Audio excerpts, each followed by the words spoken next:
나물, 그리고 오늘 얘기하는 맛자라고 얘기하는 누룩이에요. 무교병, 누룩이 아니라 무교병이죠. 누룩 없는 빵이죠.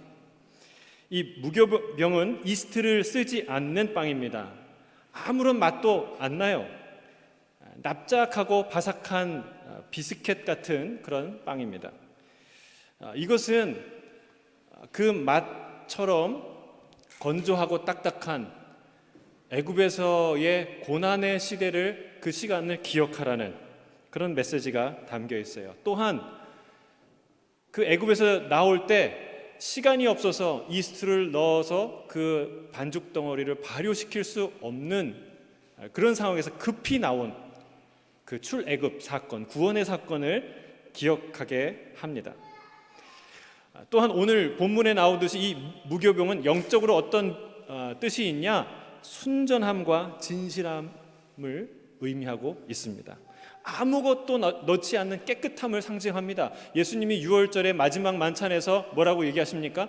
이 떡을 나누셨어요. 이 빵을 나누시면서 이것은 나의 몸이라 말하셨어요. 아무것도 넣지 않은 순전한 그 무교병과 같은 것이 나다라고 말씀하셨습니다. 교회와 성도는 예수님의 몸을 상징하는 유월절 무교병처럼 진실해야 될 줄로 믿습니다. 그리고 순전해야 될 줄로 믿습니다. 누룩이 있으면 무교병이 될 수 없어요. 묵은 누룩을 제거하듯이 우리의 안에 있는 죄와 탐욕, 그리고 음행과 술 취함을 제거해야 하는 줄로 믿습니다. 오늘 말씀을 통해 우리 안에 있는 죄를 발견하고 미워하고 그리고 거룩한 마음을 부어달라는 그런 간절한 소망이 저와 여러분 가운데 임하기를 주의 이름으로 축복합니다. 우리 1절 2절 같이 읽겠습니다. 1절 2절이에요. 시작. 너희 중에 심지어 음행이 있다 함을 들으니 그런 음행은 이방인 중에서도 없는 것이라. 누가 그 아버지의 아내를 취하였다 하는도다. 그리하고도 너희가 오히려 교만하여져서 어찌하여 통한이 여기지 아니하고 그 일 행한 자를 너희 중에서 쫓아내지 아니하였느냐. 고린도 교회에 세상 부끄러운 일이 있었습니다. 그것은 뭐냐면 자기의 아버지의 아내와 동침했다는 거예요. 이런 일은 이방인 중에도 없었던 일이라고 말하고 있습니다. 왜 사도 바울이 굳이 이방인 중에도 없었던 일이다라고 얘기할까요? 그것은 사실 이방인, 곧 이 고린도에 사는 로마인들은 상대적으로, 그 시대적으로 굉장히 성적으로 자유분방한 사람들이었기 때문에 그렇습니다. 당시에는 자기 아내와 별도로 정부를 두거나 내연녀를 두는 것이 그리 크게 부도덕한 일로 여겨지지 않는 시대였어요. 오히려 그러한 세상에서 부부의 정조를 지켜야 한다고 말하고 가르치는 것이 참 어려운, 오히려 세상의 조롱을 받을 일이 그런 시대라는 것이죠. 그러나 여러분, 놀랍게도 그런 시대의 성도들이 예수님을 믿고 성령의 인도하심을 따라 그 세상을 따라가지 않고 자기의 부부의 아내와의, 남편과의 정조를 지키는 거룩하고 순결한 삶을 살았다는 거예요. 여러분, 놀라운 것입니다. 세상의 교회를 변화시킨 게 아니라 교회가 세상을 바꾼 거예요. 세상의 기준을 따라서 교회가 따라간 게 아니라 세상이 무시하던 그 교회의 기준을 따라서 세상이 끌려온 거예요. 여러분, 이런 변화가, 이런 영향력이 이 시대에 이 교회를 통해서 일어나기를 주의 이름으로 축복합니다. 예수 믿는 건 예수 믿는 거고 사생활은 사생활이에요 라고 생각하는 거는 이 초대교회의 삶을 비추어 봤을 때 여러분, 예수 믿는, 제대로 믿는 삶과 거리가 멀다는 것을 우리가 알 수 있습니다. 사도 바울이 얘기하는 거예요. 이 일이 얼마나 심각한 일인가. 그토록 자유분방한 이방인들 사이에서도 부도덕한 일로 여기고 하지 않는 일이에요. 없었던 일이 아니라 그들도 하지만 그들도 이 일만큼은 부도덕한 일이다 라고 생각하는 그런 일인데, 그 일이 어디에서 일어났다고요? 교회 안에서. 그 근친상간이라는 죄가 교회의 성도라는 사람이 그런 일을 저질렀다는 거예요. 더 큰 심각한 사항은 뭘까요? 더 중요한 심각한 일은 뭐냐면 교회가 그것을 알고도 그것을 문제 삼지 않았다는 것이고 그 문제를 제대로 처리하지 않았다는 거예요. 바울이 주목하는 것은 바로 이 점이에요. 그 고린도 교회 성도들이 특별히 관용과 사랑의 정신이 충만해서 그런 태도를 보였을까요? 그렇지 않습니다. 바울은 얘기하는 거예요. 너희가 스스로 교만하고 자랑하면서도 실상은 영적 분별력이 하나도 없이 그 영적 분별력을 상실한 그들의 어리석음과 영적 부패 때문에 일어난 일이다라고 사도 바울이 말하고 있는 것이죠. 바울은 이러한 일이 있는데도 오히려 너희들이 교만해져서 왜 도대체 통탄해야 하지 않는가라고 질문합니다. 통한이 여기다라는 표현을 했는데요. 이 말은 어떤 의미가 있냐면 슬퍼하다, 애통하다. 애통하다 하면 떠오르는 말이 있죠. 우리가 암송한 말씀이요. 애통한 자는 복이 있나니 그들이 위로를 받을 것이며, 그때 애통하다는 말이에요. 이 애통하다는 말은 누군가 소중한 것을 잃어서 사랑하는 사람을 떠나보내고 그리고 흘리는 눈물이 애통하다, 통한이 여기다라는 말의 의미입니다. 그렇습니다. 우리는 죄악을 슬퍼해야 될 줄로 믿습니다. 마땅히 애통해야 돼요. 통한이 여겨야 돼요. 근데 문제가 뭐냐면 그런 마음이 잘 안 든다는 게 문제죠. 그런 마음이 잘 안 들어요.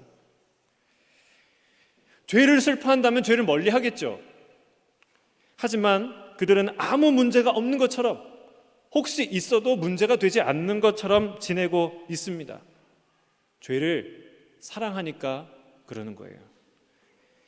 죄는 죄를 사랑하니까 죄를 가까이 하는 것이죠. 우리 안에 죄를 사랑하는 마음이 있다는 걸 우리가 깨달아야 될 줄로 믿습니다.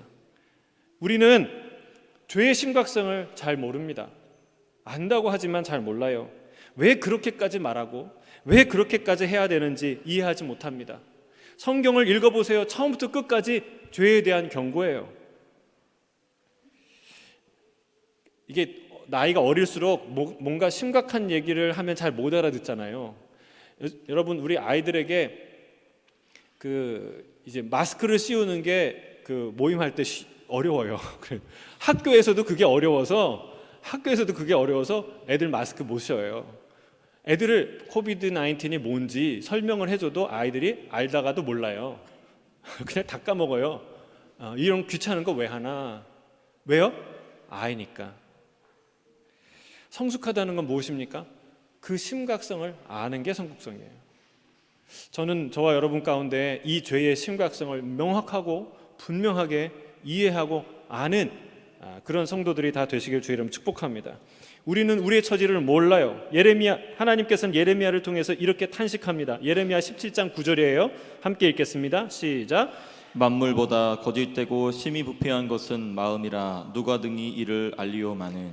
여러분, 세상에서 가장 저거 더러워, 저건 먹을 수 없고 만질 수 없고 갈 수 없어 라고 하는 곳이 있어요?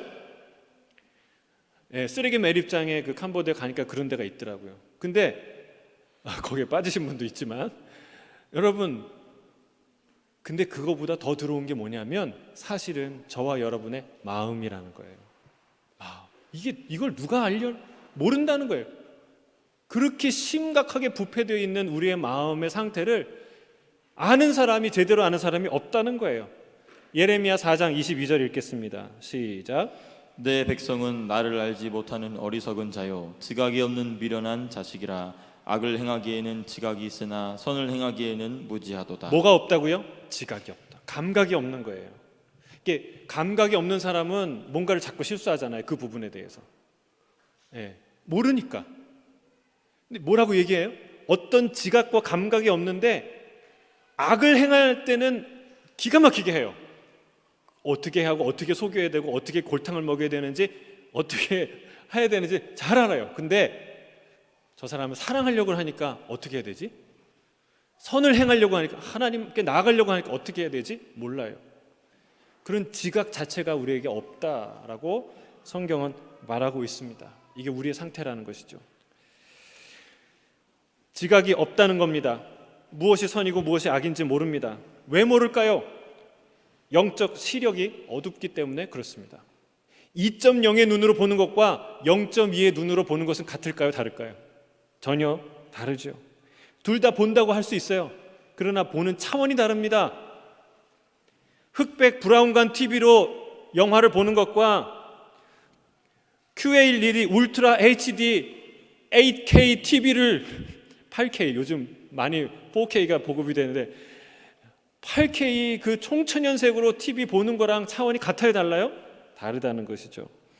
마음을 비추는 진리의 빛이 어둡기 때문에 그렇습니다. 어둠 속에서 촛불 하나 들고 사물을 찾아보세요.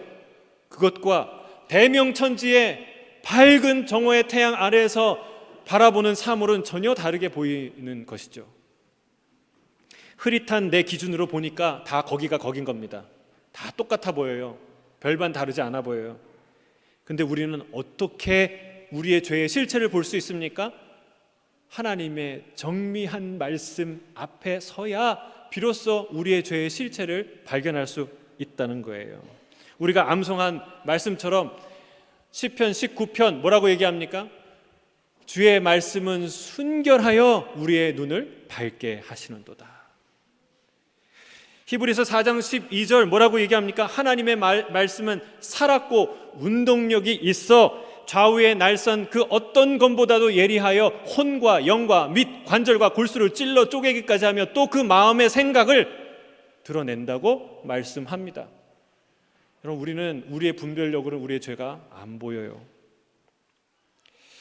육신의 정욕, 세상의 정욕을 따라 나를 살펴보니 안 보이는 겁니다. 세상 다 그렇게 살거든요. 내가 편한 방식으로 생각하거든요. 거룩한 영, 성령의 눈으로 봐야 내 죄의 더러움을 볼 수 있게 될 줄로 믿습니다. 성경은 이렇게 얘기합니다. 예수님이 하신 말씀이요. 그가 와서, 그는 보혜사 성령을 얘기하는 거예요. 보혜사 성령님이 와서 죄에 대하여, 의에 대하여, 심판에 대하여 세상을 책망할 것이다. 여러분, 죄에 대해서 누가 말해줘야 깨닫는다고요? 성령, 보혜사, 그분이 말씀해줘야 내 죄를 비로소 알기 시작하고 알아가기 시작한다는 사실이에요. 육신의 렌즈로는 보이지 않습니다. 깨닫지 못합니다. 성령의 렌즈, 하늘의 렌즈를 끼고 봐야 비로소 죄가 죄로 보이기 시작한다는 사실이에요. 그 죄가 죄로 보여야 슬퍼하고 애통하고 멀리하고 제거할 수 있다는 사실이에요. 제가 어떤 영상을 유튜브에서 본 적이 있는데 평생 생맹으로 사신 분인 것 같아요. 그분이 어느 날 생일인 것 같아요. 사람들이, 가족들이 모여서 선물을 하는데, 서프라이즈를 하는데 아주 멋진 선글라스예요. 그것을 딱 펴가지고 딱 꼈는데 끼는 순간 그 할아버지의, 그분의 표정이 바뀌는 거예요. 깜짝 놀라더니 그래서 안경을 다시 벗어요. 그리고 보더니 다시 껴요. 그걸 몇 번 하더니 이분이 울기 시작하는 거예요. 울기 시작하는 거예요. 막 통곡의 눈물을 흘리는데 이 안경이 그냥 선글라스가 아니라 생명 보정용 안경인 거예요. 그러니까 이분은 태어나서 처음으로 총천연색 세상을 본 거예요. 하나님이 지으신 컬러풀한 세상을 처음 본 거예요. 그걸 보고 그 할아버지가 눈물을 흘리는 거예요. 사랑하는 성도 여러분, 눈이 열리지 않으면 볼 수 없습니다. 저들과 같이 됩니다. 고린도 교회의 성도들과 같이 됩니다. 스스로 교만하여 자랑하지만 영적 분별력을 하나도 갖지 못한 고린도 교회 성도들과 같이 됩니다. 이것이 교회를 병들게 하는 원인이라는 거예요. 우상과 우상숭배와 음행과 탐욕과 모욕과 술취함과 속여 뺏는 일이 버젓이 일어나고 있는데도 불구하고 속수무책인 것이죠. 아무 문제가 없는 것처럼 사는 것이죠. 교회가 세상과 다름없는 곳이 되어 갑니다. 어디서 시작합니까? 죄를 통한히 여기는 마음을 잃어버릴 때, 죄를 통한히 여기지 않을 때, 여러분, 이런 일들이 우리 안에서 일어나기 시작한다는 거예요. 저는 저와 여러분 가운데 이 눈이 열리기를, 죄를 통한히 여기는 눈이 활짝 열리기를 주의 이름으로 축복합니다. 아멘. 우리 3절에서 5절 같이 읽겠습니다. 시작. 내가 실로 몸으로는 떠나 있으나 영으로는 함께 있어서 거기 있는 것 같이 이런 일을 행한 자를 이미 판단하였노라. 주 예수의 이름으로 너희가 내 영과 함께 모여서 우리 주 예수의 능력으로 이런 자를 사탄에게 내주었으니 이는 육신은 멸하고 영은 주 예수의 날에 구원을 받게 하려 함이라. 아멘. 사도 바울은 이런 일을 행한 자를 이미 판단했다고 말해요. 근데 우리가 얼마 전에 설교를 들었을 때 이런 본문이 있잖아요. 앞에서 주님이 오실 때까지 아무도 판단하지 마라, 나를 판단하지 마라, 이런 얘기 했잖아요. 그러면 사도인 자신에 대해서는 판단하면 안 되고 성도인 남에 대해서는 판단해도 된다는 말일까요? 그런 의미가 아닙니다. 사람들 사이에서는 비록 성도들이죠, 마찬가지예요. 사람들과 사람들 사이에서는 많은 오해가 자연스럽게 일어날 수밖에 없어요. 근데 그 많은 오해들은요, 대부분 대화로 풀릴 수 있습니다. 또 몇 가지 팩트와 사실들을 살펴보고 알아보면 그런 오해들이 풀릴 수 있어요. 그런데 때로는 문제가 단순하고 명확한 일이라도 여러 가지 이러저러한 상황들이 얽혀서 복잡한 문제가 될 수도 있습니다. 그럴 때 우리는 어떻게 해야 되는가? 어디까지 진실을 확인해야 우리가 서로 신뢰할 수 있고 하나의 공동체로 갈 수 있는가? 그 문제예요. 사도 바울에게 제기된 문제는 금전적인 명확한 문제라거나 어떤 음행의 그런 도덕적인 윤리적인 문제라거나 이단 같은 신학적인 이단의 심각한 그런 문제가 아니었어요. 대부분 설교 스타일의 문제, 사역의 방향의 문제, 조금 다른 신학의 차이, 아볼로와 바울 이런 그 정도, 외모의 선호도, 그 다음에 사도성을 내가 신뢰 못하겠다, 이런 이 정도의 문제이죠. 도덕적인 문제나 이단식의 심각한 신학적 문제가 아닌 경우 서로 판단을 멈추라는 거예요. 서로 판단을 멈추라는 거예요. 그 마음과 상황, 그 사람의 속마음, 진실을 다 우리가 알 수도 없으려니와 다 안다 할지라도 그건 누가 판단하고 누가 상을 내리고 누가 꾸짖는 거예요? 우리가 하는 게 아니라 남의 속한 하인, 남의 하인이라는 거예요. 그리스도께 속한 종이라는 거예요. 너희가 그리스도께 종한 종인 것처럼, 그리스도에게 속한 종인 것처럼 나도 그분께 속한 일꾼일 뿐이다. 내가 만약에 모자란 부분이 있다거나 내가 잘못한 부분이 있으면 그분이 나를 벌할 것이고 꾸짖을 것이고 그리고 잘했다면 상을 주실 것이다 라는 것이죠. 이게 우리가 풀리지 않으면, 이 부분이 풀리지 않으면 동역하기가 어려워요. 사단이 이걸 가지고 끈질기게 갈등하게 만들기 때문에 그렇습니다. 그러나 오늘 이 경우는 어떤 경우예요? 이 경우는 현저하고 두드러진 죄입니다. 사실관계로 확인해 보면 명확히 드러나는 죄예요. 그리고 말은 안 하지만, 쉬쉬하지만 모든 사람이 다 알고 있는 죄예요. 심지어는 이 멀리 떨어져 있는 나에게까지 들리는 명확한 죄라는 거예요. 사람들이 다 아는 죄예요. 그런 경우 어떻게 해야 됩니까? 교회가 판단해야 한다는 거예요. 바울은 함께 모여서 판단하라고, 결정하라고 말합니다. 바울이 일방적이고 막 강압적으로 지시를 내리는 게 아니에요. 강한 권면이기는 하지만 너희가 함께 모여서 기도하고 그리고 함께 모여서 결정할 일이다 라고 말하고 있는 것이죠. 5절에는요, 그를 반드시 출교해야 될, 내쫓아야 될 이유가 무엇인지 설명하고 있어요. 그것은 뭐냐면 육신으로는 멸하지만 영으로는 예수의 날에 구원을 받게 하려 함이다. 그럼 출교하면, 교회에서 쫓아내면 그 사람이 구원 받습니까? 그게 그런 말이 아니라 이런 얘기예요. 이 교회의 심각한 치리를 통해 성도들을 일깨우고 각성시키고 그 본인에게 이 죄의 심각성을 깨닫게 하면 이 부끄러움과 이 고통과 이 아픔을 통해서 그가 출교당하지만, 그러나 그가 이후에 회개하고 돌아오면 그는 구원을 얻게 될 것이다. 반대로 그를 사랑한다고 아무 얘기도 하지 않고 아무런 죄에 대한 이야기를 하지 않으면 어떻게 됩니까? 반대가 돼요. 지금은 잘 지낼 수 있어요. 문제 없는 것처럼 지낼 수도 있어요. 그러나 주님이 오시는 날에 육과 함께 영이 망하는 일이 일어난다.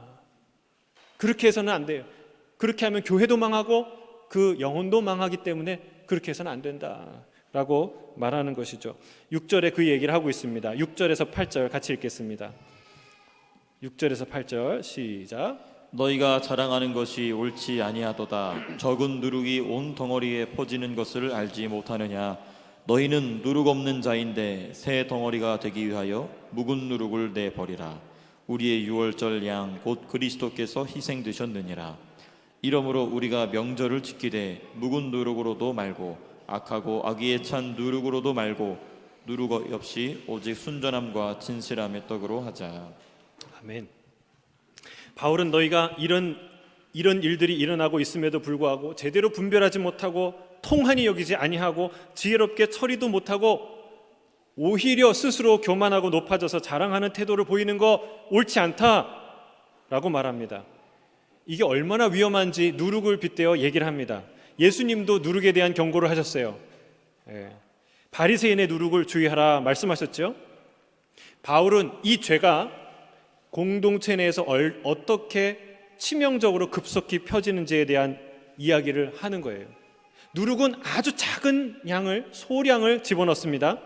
그런데 이 아주 적은 양의 누룩이 하룻밤 사이에 이 전체 반죽을 다 부풀어 오르게 해요. 발효시키는 거예요. 이와 같다. 적은 죄가 온 공동체에 치명적인 영향력을 퍼지는 것, 그것을 너희가 깨닫지 못하느냐 질문하는 거예요. 그럼 만약에 이 근친상간의 죄가 용인된다면 어떤 일이 일어날까요? 너도 나도 그런 죄를 다 질까요? 당장에 이런 죄들이 막 우후죽순처럼 일어날까요? 그렇게 되지는 않을 거예요. 당장에 그와 같은 수준의 죄악들이 막 여기저기서 터져나진 않을 거예요. 그런데 사람들 생각에 어떤 생각이 들까요? 이런 생각이 들 거예요. 내가 어떤 잘못과 죄를 저지르고 갈등하고 있는데 저 사람이 그런 죄를 져도 교회에서 용인하고 문제가 없이 지나는, 주일날 예배를 드리고 할렐루야 얘기를 하고 하는 걸 보고 있어요. 그러면 그 사람은 무슨 생각이 들까요? 나는 저 정도는 아니잖아. 여러분, 이게 우리의 윤리와 우리의 도덕과 우리의 거룩과 순결을 무너뜨리는 무서운 누룩이라는 거예요.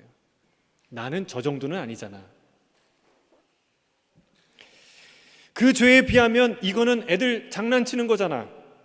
아무것도 아니야. 내가 바람 피는 거, 내가 야동 보는 거, 이것 정도는 아무것도 아니야 라는 생각이 팽배하게 되는 것이죠. 이런 마음으로 죄를 짓게 되는 것이고, 그것이 공동체를 급격하게 윤리적으로 도덕적으로 퇴보시키는 일이고 거룩과 순결의 울타리는 간데없이 사라지게 만드는 이유라는 사실이에요. 근데 교회에서, 거룩한 공동체에서, 성령이 거하시는 하나님의 전에서 어떻게 이런 일들이 일어날까요? 여러분, 사도 바울이 얘기하지 않습니까? 여러분은 거룩한 하나님의, 성령이 거하신 하나님의 전이다 말씀하죠. 아멘입니까? 여러분 하나님의 전인 거 믿습니까? 그런데 하나님의 전인 우리 안에 어떻게 이런 일들이 일어나는 거예요? 죄가 존재할 수 있냐는 것이죠. 그것을 잘 보여주는 것이 느헤미야서의 도비야 이야기입니다. 도비야, 이 사람이 어떤 인물입니까? 느헤미야가 그 중간에 그러니까 그 성벽을 다 완성하고 왕을 아련하러 갔다 옵니다. 근데 그 사이에 어떤 일이 일어나냐면 예루살렘 성전 안에 도비야 방이 생긴 거예요. 그것도 크고 널찍한 곳에, 이 아람 사람이거든요. 제사장과 레위인 외에는 들어가서 있을 수 없는 성전에 이 아람 사람의 큰 집무실이 방이 떡하니 들어가 있는 거예요. 이 도비야가 어떤 사람이에요? 느헤미야가 와서 성벽을 재건하려고 할 때 적극적으로 방해했던 사람이에요. 시작할 무렵에는 너희가 반역을 하려고 하느냐, 영모죄에 막 이 죄목을 들면서 위협했던 사람이죠. 그리고 이 성벽이 막 올라가려고 하자 뭐라 그랬어요? 야, 비웃었어요.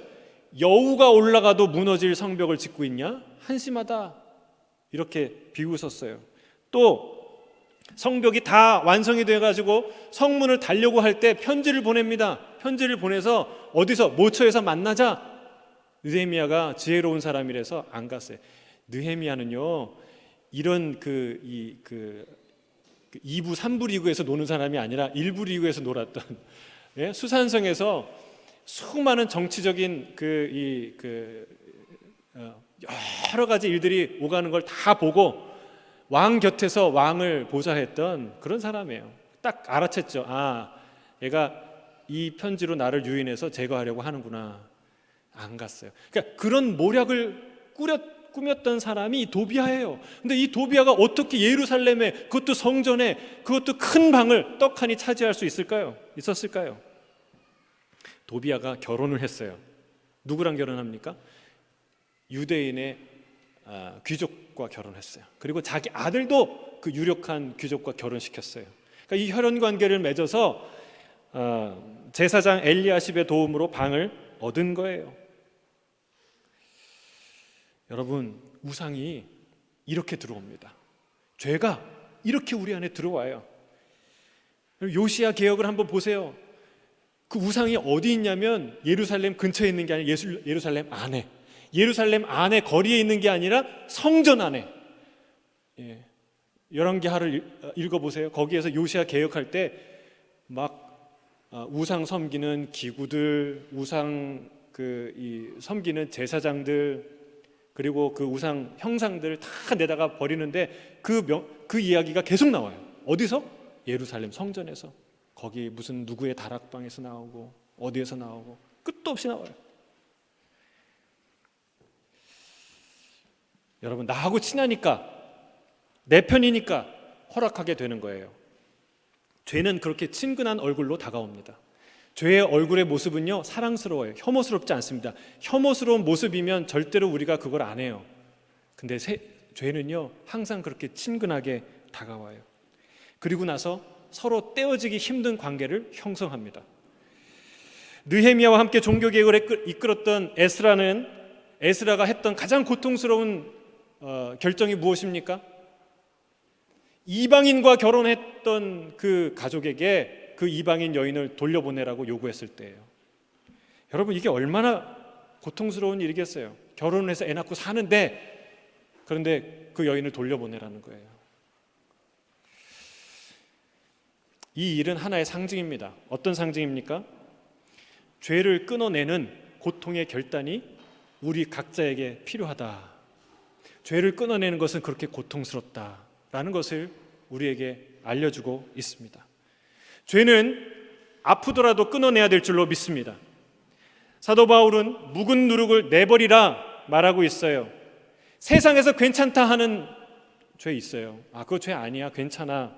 그러나 세상에서 괜찮다고 해서 괜찮은 게 아닙니다. 하나님이 괜찮지 않다고 하면 괜찮지 않은 것이죠. 하나님이 그걸 끌어내라 얘기하면 끊어내야 하는 것이죠. 그게 거룩이고, 그게 순종이고, 그게 능력인 줄로 믿습니다. 사도 바울이 고린도 교회 성도들을 향해 뭐라고 얘기했어요? 내가 가서 볼 것이다. 너의 말을 아니라 너의 행동을 볼 것이다. 하나님의 나라는 말에 있지 아니하고 능력에 있다는 것을 내가 검증할 것이다 라고 말하지 않습니까? 경건의 모양만 있는 자들은 절대 그거 못합니다. 죄를 못 끊어내요. 말은 옳은 말을 해요. 얼마든지 할 수 있어요. 그러나 결코 하나님의 사람이 아니고서는, 하나님의 나라가 그 안에 임하지 않고서는 죄를 끊어내지 못하는 것이죠. 왜요? 죄를 주님보다 더 사랑하기 때문에 그렇습니다. 주님을 죄보다, 세상보다 더 사랑하지 않기 때문에 그렇다는 사실이에요. 여러분, 우리가 정의로운 것 같아요.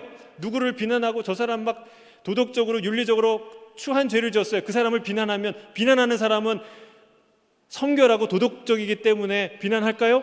아니에요. 그 사람도 역시 죄를 사랑하고 있어요. 나는 못하고 이렇게 있는데 너는 한다는 거예요. 너는 그런 죄를 짓고 그 높은 자리에 올라가고 돈 많이 벌고 그 속이고 그리고 그 음란한 짓을 하고, 나는 눈치 보서 못하고 용기가 없어서 못하고 그러는데, 여러분, 그게 탕자의 비유에서 큰 아들의 마음이에요. 큰 아들이 진짜 아버지 집이 세상에서 가장 행복한 곳이고 우리 아빠가 정말 세상에서 가장 좋은 분이라고 믿는다면 둘째 아들이 돌아와서 그렇게 화를 냈을까요? 아니에요. 나도 떠나고 싶은 거예요. 나도 내 인생 살고 싶은 거예요.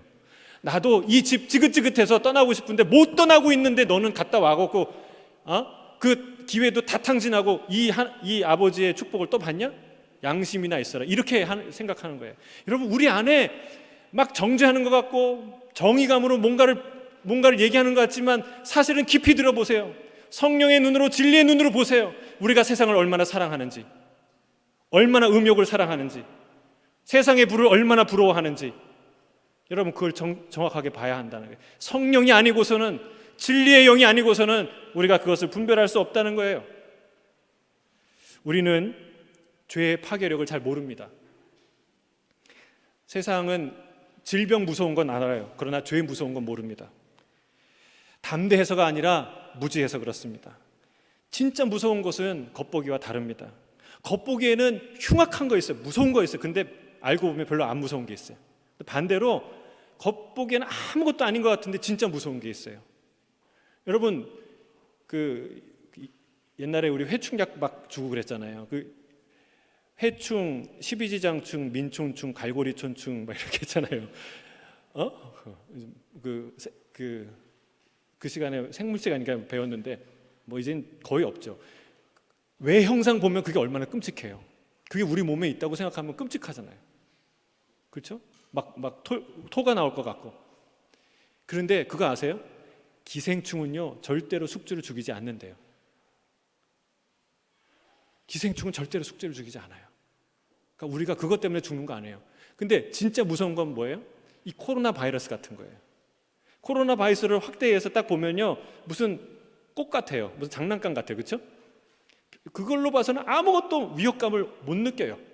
그런데 그게 어떻게 됩니까? 눈에 보이지 않는 그 세미한 작은 바이러스 하나가 온 세상을 떨게 만들어요. 여러분, 우리 눈으로 보는 것과 다르다는 거예요. 죄는, 세상에 무서운 것은 파산이 무서운 게 아니고, 가난이 무서운 게 아니고, 질병이 무서운 게 아니고, 진짜 무서운 건 죄입니다. 죄는 무서운 죽음의 바이러스예요. 우리는 우리 처지 잘 모릅니다. 그래서 십자가 지고 가시는 예수님이 이런 말을 하신 거예요. 자기를, 그 처참한 몰골이 된 자기를 위해 우는 여인들을 향해 뭐라고 얘기하셨습니까? 고맙다 얘기하지 않았어요. 나를, 예루살렘의 여인들이여, 나를 위해 울지 말고 너희와 너희 자녀를 위해 울라. 진짜 통곡을 하고 울어야 될 처참하고 처량하고 불쌍한 사람은 누구냐? 너희와 너희 자녀라는 거예요. 사도 바울은 얘기합니다. 성령께서 우리를 위하여 말할 수 없는 탄식으로 기도한다고 얘기해요. 여러분, 말할 수 없는 탄식은 언제 하는 겁니까? 여러분, 쫄딱 망했거나 죽음을 앞두고 있거나 소중한 걸 잃었을 때, 가슴이 찢어질 때 하는 것이 말할 수 없는 탄식이에요. 근데 여러분, 우리 처지가 그렇다는 거예요. 내 처지가 그렇다는 거예요. 근데 여러분 내 자신을 보면서 날마다 그런 탄식의 눈물을, 말할 수 없는 탄식을 흘리고 계십니까? 우리는 우리를 모른다는 거예요. 나는 나의 모습을 모른다는 거예요. 그러나 우리 주님은 아세요. 성령님은 아시죠. 무서운 것은 우리 안에 숨어있는 묵은 누룩과 같은 죄인 줄로 믿습니다. 도비아처럼 은밀히 들어와서 도저히 내칠 수 없는 정도가 된 그 죄가 무엇입니까? 찾아보세요. 생각해 보세요. 간절히 구해 보세요. 이방인 중에도 없는 이 어마어마한 죄를 짓고도 아무 문제 없다는 듯이 살고 있는 그 죄는 무엇입니까?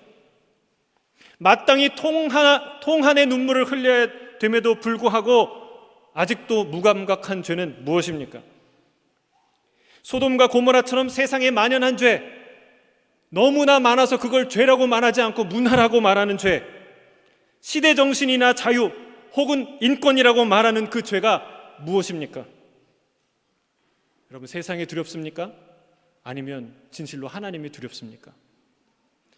세상을 사랑하십니까? 아니면 진실로 하나님을 사랑하십니까?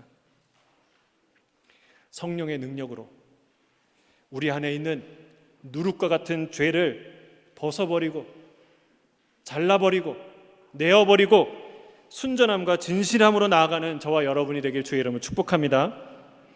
우리 9절에서 13절 읽겠습니다. 시작. 내가 너희에게 쓴 편지에 음행하는 자들을 사귀지 말라 하였거니와 이 말은 이 세상에 음행하는 자들이나 탐하는 자들이나 속여 빼앗는 자들이나 우상 숭배하는 자들을 도무지 사귀지 말라 하는 것이 아니니 만일 그리하려면 너희가 세상 밖으로 나가야 할 것이라. 이제 내가 너희에게 쓴 것은 만일 어떤 형제라 일컫는 자가 음행하거나 탐욕을 부리거나 우상 숭배를 하거나 모욕하거나 술 취하거나 속여 빼앗거든 사귀지도 말고 그런 자와는 함께 먹지도 말라 함이라. 밖에 있는 사람들을 판단하는 것이야 내게 무슨 상관이 있으리오마는 교회 안에 있는 사람들이야 너희가 판단하지 아니하랴. 밖에 있는 사람들은 하나님이 심판하시려니와 이 약한 사람은 너희 중에서 내쫓으라. 음행하는 자와 사귀지 말라라고 하는 것은 만지지도 말고 접촉하지도 마라, 만나지도 마라, 이런 말이 아닙니다. 우리는 세상에서 이러저러한 사람과 다 만나고 살 수밖에 없습니다. 우리는 동성애가 죄라고 생각하지만 직장에서는 실제로 게이들과 레즈비언들과 함께 일할 수 있습니다. 혹은 그 외에도 여러 죄인들과 우리가 함께 만나야 합니다. 그래서 이 사람은 이런 죄인, 저 사람은 저런 죄인, 이렇게 낙인 찍고 혐오하며 살라는 말입니까? 아니에요. 그렇게 살라는 말이 아니에요. 그런 사람을 안 만나고 살 수 없습니다. 그러려면 세상과 담을 쌓아야 되고, 사도 바울의 얘기대로 세상을 떠나야, 세상 밖에 살아야 그렇게 할 수 있어요. 그렇게 사는 건 불가능합니다. 어떻게 살아야 될까요? 근데 이 오늘 본문에서는 세상 밖의 사람과 어떤 관계를 맺으며 살라는 이야기보다 한 가지는 분명하게 얘기해요. 그들을 혐오하며 살라는 말이 아니다라는 말은 분명히 하죠. 그러나 사도 바울의 관심은 무엇이냐? 사도 바울의 관심은 교회 안에 들어온 사람들에 관한 이야기예요. 11절에 만일 어떤 형제라 일컫는 자가라고 말하지 않습니까? 그의 관심은 교회 안에 있는 사람들이에요. 이런 얘기예요. 밖에서는 모두 다 너나 나나 신발 신고 다 다닐 수 있지만 내 집에 들어올 때는 다 신발 벗고 들어와야 한다는 거예요. 이처럼 교회 안에 들어오는 자는 누구든지 하나님의 말씀을 따라 누룩과 같은 죄를 버려야 한다라고 말하는 것이죠. 순전함과 진실함으로 나와야 한다고 말하는 것입니다. 여러분, 그럼 이 사도 바울이 그냥 단지 교회 생활 잘하라고 얘기하는 걸까요? 그게 아니에요. 교회의 순결함, 정직함, 거룩함을 지키는 것은 세상을 살리는 일이에요. 세상 그 어디에도 없는 진실함. 여러분, 교회에만 있었던 부부의 정조, 이게 그 시대를 바꾸지 않았습니까? 순결한 시대를 만들지 않았습니까? 여러분, 교회의 정직함과 순결함과 거룩함이 있을 때 그 교회는 세상의 빛이 되고 세상을 살리는 소망이 된다는 사실이에요. 그 얘기를 하고 있는 거예요, 사도 바울은. 교회에 관한 이야기예요. 교회가 그 빛을 잃을 때, 소금의 맛을 잃을 때, 여러분, 이 교회는 더 이상 교회가 될 수 없고 세상의 소망이 될 수 없다는 얘기를 하고 있는 것이죠. 성경은 한결같이 말하고 있습니다. 하나님은 죄를 미워하십니다. 그러나 죄인을 사랑하세요. 죄를 얼마나 미워하십니까? 하나님은 소멸하는 불이라고 말합니다. 그러니까 죄를 보면 이글이글 타오르는 거예요. 불이 막 타오르는 거예요. 그 정도로 하나님은 죄를 미워하십니다. 어떤 죄도 용납할 수 없습니다. 우리 안에 숨겨진 어떤 죄도 다 보십니다. 그러나 죄인을 사랑하세요. 여러분, 이 얼마나 슬픈 운명입니까? 마치 밝은 날은 좋아하는데 태양 알러지가 있는 사람, 초콜릿을 너무너무 좋아하는데 초콜릿 알러지가 있는 사람과 같은 그런 운명이에요. 죄를 너무너무 미워하는데 죄인을 사랑하세요. 여러분, 용서가 가장 고통스러운 분은 누굴까요? 우리가 아니에요. 우리 피해자가 아니에요. 용서가 가장 어려우신 분은 하나님이에요. 왜? 이 죄에 가장 민감한 분이시기 때문에 그렇습니다. 바로 그분이 못 견디게 사랑하는 이들을 위해서 견딜 수 없는 죄를 해결하기로 결정하셨어요. 그게 바로 십자가 사건입니다. 그 아들의 피로 우리의 죄를 씻기시고 우리를 살리기로 결정하신 거예요. 주님과 세상을 동시에 섬길 수 없듯이 우리 안에 성령님과 죄를 동시에 둘 수 없을 줄로 믿습니다. 죄는 하나님을 언제나 모욕하고 거스르고 반역하기 때문에 그렇습니다. 죄의 묵은 누룩은 곰팡이처럼 자꾸 우리 안에 피어올라서 내 영혼을 성령님께서 살 수 없는 곳으로 만들어 버린다는 것이죠. 저 고린도 교회 성도들처럼 그리스도 안에서 자기 스스로를 그렇게 생각했어요. 그들은 그리스도 안에서 강하고 존귀하고 지혜로운 자라고 스스로 자랑했습니다.